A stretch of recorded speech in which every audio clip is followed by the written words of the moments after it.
మహానాడు కూడా వినూత్నంగా ఏదో 5 రోజుల ముందు 10 రోజుల ముందు ప్లేస్ సెలెక్ట్ చేయడానికి అవస్థలు పడేవాళ్ళు, ఏర్పాట్లు చేయడానికి కష్టపడేవాళ్ళం. ఇక నుంచి అలగలేదు, 6 మాసాల ముందే నిర్ణయం చేయాలని. ఈరోజు ఒక మంచి నిర్ణయం తీసుకున్నాం.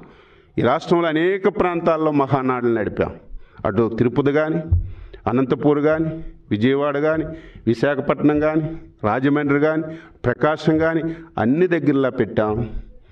ఈసారి కడప జిల్లాలో 27, 28, 29 మహానాడు పెట్టాలని చెప్పి నిర్ణయించాం. 3 రోజులు ఉంటుంది. 2 రోజులు చర్చలు జరుగుతాయి. 2వ రోజు జాతీయ పార్టీ అధ్యక్షుడు ఎన్నిక జరుగుతుంది. 3వ రోజు అక్కడే ఒక ప్రాంతాన్ని ఎంపిక చేసి ఒక భారీ బహిరంగ సభ 29వ తారీఖున చేయాలని చెప్పి నిర్ణయం చేశాం. ఈరోజు గ్రీవెన్సెస్ ప్రతిరోజు ఇక్కడికి తీసుకొచ్చి ఇబ్బంది పెట్టకుండా, ప్రతి ఒక్కరికి పార్టీ ఆఫీస్కి వచ్చి వారికి ఇబ్బంది కలిగించే విధంగా కాకుండా, ప్రతి ఎమ్మెల్యే ప్రతి శనివారం తప్పనిసరిగా నియోజకవర్గంలో గ్రీవెన్స్ పెట్టి అక్కడ వచ్చినటువంటి సమస్యలు జిల్లా ఆఫీసర్స్కి, పార్టీ ఆఫీస్కి, ఇన్ఛార్జ్ మంత్రులకి ఇచ్చి ఎక్కడ ఒక్కడ పరిష్కరించాలని ఒక మంచి నిర్ణయం తీసుకున్నాం. ఇక నుంచి జాతీయ పార్టీ ఆఫీసులో కూడా ప్రతి శనివారమే గ్రీవెన్స్ ఉంటుందని ఈ సందర్భంగా తెలియజేస్తున్నాను. ఎందుకంటే ప్రతిరోజు గ్రీవెన్స్ వల్ల పార్టీ వ్యవహారం జరగడం లేదు. కనీసం పార్టీలో మనం డీటెయిల్గా చేయవలసిన కార్యక్రమాల గురించి కూడా మాట్లాడలేకపోతున్నాం. కాబట్టి ప్రతిరోజు వచ్చిన వాళ్ళవి గ్రీవెన్స్ తీసుకున్నా సరే మంత్రులు హాజరయ్యి ప్రతి శనివారం గ్రీవెన్స్లో ఉండి దాన్ని కూడా పరిష్కారం చేస్తామని ఈ సందర్భంగా తెలియజేస్తున్నాను. ఇన్ఛార్జ్ మంత్రి తూతూ మంత్రంగా కాకుండా ప్రతిసారి వెళ్ళి 2 రోజులు ఉండాలి. మొదటి రోజు తప్పనిసరిగా ఆ జిల్లా విస్తృత స్థాయి సమావేశం పెట్టాలి. అదే రోజు సాయంత్రం 3 పార్టీలతో కలిసి సమన్వయ సమావేశం పెట్టాలి.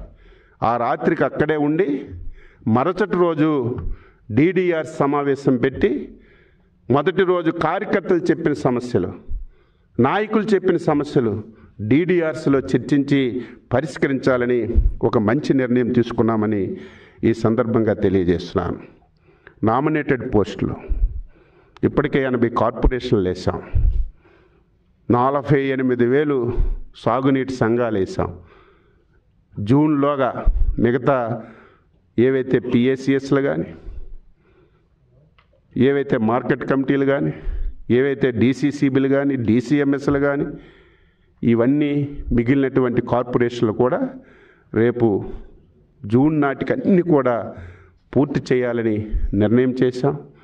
పదవులు ఇచ్చిన వాళ్ళు కూడా కార్పొరేషన్ చైర్మన్లు కానీ, డైరెక్టర్లు కానీ ఏం పని చేస్తున్నారు, పార్టీకి ఏ రకంగా ఉపయోగపడుతున్నారు, ఏ విధంగా చేస్తున్నారని ఎప్పటికప్పుడు కూడా చర్చించమని, పరిశీలించమని కూడా నిర్ణయం తీశాం. ఈరోజు అగ్రిగోల్డ్ చాలామంది ఈవేళ టీవీల్లో చూస్తారు, వాళ్ళకు కూడా శుభవార్త. తొందరగా అగ్రిగోల్డ్ ఎవరైతే ఉన్నారో భూములన్నీ ఈరోజు ప్రభుత్వం తీసుకుంది. ఆ భూములు ప్రభుత్వం అమ్మడం కంటే వాళ్ళకే డైరెక్ట్గా ఎంత బాకీ ఉందో అంత ల్యాండ్ ఇస్తే బాగుంటుందేమని ఆ చర్చ కూడా ఈరోజు పొలిట్ బ్యూరోలో జరిగింది. మళ్ళీ డీటెయిల్గా దాని మీద కూడా చర్చించి ఆ కార్యక్రమం కూడా తీసుకుంటామని చెప్పి తెలియజేస్తున్నాను. ఈరోజు పార్టీకి వెన్నుముక బలహీన వర్గాలు, స్థానిక సంస్థల్లో రిజర్వేషన్ ఉంటే గత ప్రభుత్వం రిజర్వేషన్ తగ్గించేసింది. మళ్ళీ ఆ కేసు ఎక్కడుంది? మళ్ళీ ఒకసారి లీగల్గా మాట్లాడి అవసరమైతే మళ్ళీ ఇంప్లీడ్ అయ్యి చిత్తశుద్ధితో, అంకిత భావంతో మళ్ళీ పాత రిజర్వేషన్స్ రావడానికి ఈ ప్రభుత్వం కృతనిశ్చయంతో పనిచేసి మళ్ళీ రిజర్వేషన్స్ సంపాదించడానికి అనేక ప్రయత్నాలు చేస్తున్నాం. ఈరోజు కేంద్ర ప్రభుత్వానికి హృదయపూర్వకంగా అభినందించాం. అమరావతి అభివృద్ధి గురించి 15,000 కోట్లు ఈ రాష్ట్రానికి ఇచ్చారు. ఈరోజు వైజాగ్ స్టీల్ ప్లాంట్ చంద్రబాబు నాయుడికి చేతులెత్తి ఉత్తరాంధ్ర ప్రజల తరపున నేను శిరస్సు వంచి నమస్కరిస్తున్నాను. ఎవడు సాధించలేడు. కేంద్ర ప్రభుత్వం ఈ దేశంలో 15 సంస్థల్ని ప్రైవేటైజ్ చేయాలని నిర్ణయం తీసుకుంది. 15 సంస్థలు ప్రైవేటైజ్ చేయాలని నిర్ణయం తీసుకున్నటువంటి కేంద్ర ప్రభుత్వం నుంచి ఉత్తరాంధ్రకి మణిహారం, ఆంధ్రుల హక్కు, విశాఖ ఉక్కు అనే ఒక నినాదంతో ముందుకెళ్ళినటువంటి వైజాగ్ స్టీల్ ప్లాంట్ గురించి 11,440 కోట్లు తీసుకొచ్చి ఏదైతే ప్రైవేటైజేషన్ చేస్తామనేటువంటి నిర్ణయాన్ని తప్పించినటువంటి ఒక మహా వ్యక్తి మన చంద్రబాబు నాయుడు గారు. వారికి మనస్ఫూర్తిగా అభినందిస్తున్నాను. ఈరోజు నక్కపల్లి బల్క్ డ్రగ్స్ పార్క్ గురించి 14,000 కోట్లు, పోలవరం ప్రాజెక్టుకి 12,000 కోట్లు, కొప్పర్తి వాల్వకొల్లికి 4,936 కోట్లు ఈరోజు కేంద్ర ప్రభుత్వం ఇవ్వడమే కాకుండా అనేక విధాలుగా సహకారం ఇస్తుంది.